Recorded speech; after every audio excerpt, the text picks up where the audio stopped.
UNAIDS report warns that if the PEPFAR program is not reauthorized between 2025 and 2029 and no alternative funding is secured, the world could see a 400% increase in HIV-related deaths by 2029. That's quite alarming, and of course this could be as a result of about 6.3 or could result to about 6.3 million new HIV-related deaths and leave 3.4 million children orphaned.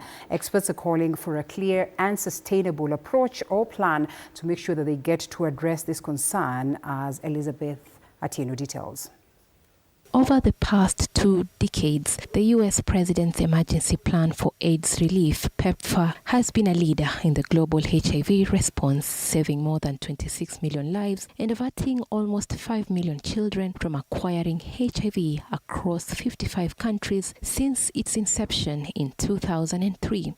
As of December 2024, the United States government was supporting more than 20 million people with life-saving retroviral treatment, including about 560,000 children aged between 0 to 14. Kenya, which has been ranked as the 5th largest health beneficiary of USAID, has received over 1.26 trillion Kenya shillings from the United States between 2001 to 2024. If PEPFAR was permanently halted, the Joint United Nations Programme on HIV and AIDS, UNAIDS, estimates that there will be an estimated additional 6.3 million AIDS-related deaths, 3.4 million orphans, 350,000 new HIV infections among children, and an additional 8.7 million adult new infections by 2029, making ending AIDS as a public health threat by 2030 impossible. It would be a 400% increase in AIDS death. That's 6.3 million people,